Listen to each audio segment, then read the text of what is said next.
اگر کوئی فقیر یہ مشورہ دے کہ دولت کو اس طرح خرچ کرنا چاہیے، اس طرح خرچ نہیں کرنا چاہیے، کوئی جاہل یہ مشورہ دے کہ یہ فتویٰ اس طرح دیا جانا چاہیے، اس طرح فتویٰ نہیں دیا جانا چاہیے، کوئی گونگا اشاروں سے یہ سمجھانے کی کوشش کرے کہ یہ بات اس طرح کہنا چاہیے اور اس طرح نہیں کہنا چاہیے، کوئی اندھا یہ سمجھائے کہ اس منظر کو اس زاویے سے دیکھو، اس زاویے سے نہ دیکھو،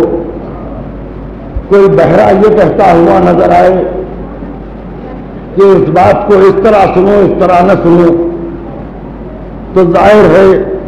کہ اس پر دنیا ہنسے گی۔ فقیر کیا جانے دولت کس طرح خرچ ہوتی ہے، جاہل کیا جانے فتویٰ کیوں دیا جاتا ہے۔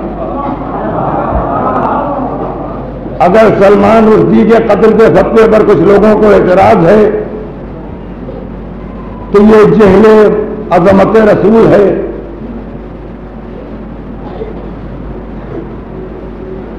ابھی جو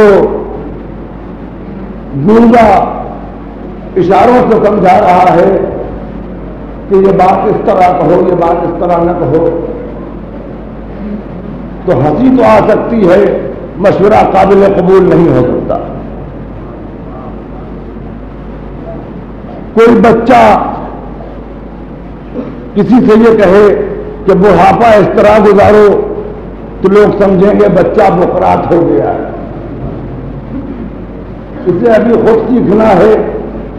اس بچے کو ابھی کیا معلوم کہ بزرگی کیسی ہوتی ہے، بزرگی میں کتنے حلم کی ضرورت ہوتی ہے، بزرگی میں خون کی کتنی ٹھنڈک کی ضرورت ہوتی ہے، بزرگی میں اپنے پاس بیٹھنے والوں کے کتنے وار مسکرا کے سہنا پڑتے ہیں، بزرگی میں اپنے خاندانی حاشیہ برداروں کی کتنی چوٹیں برداشت کرنا پڑتی ہیں۔ بزرگی کا درس کیا ہے اس کو بچہ نہیں سمجھ سکتا۔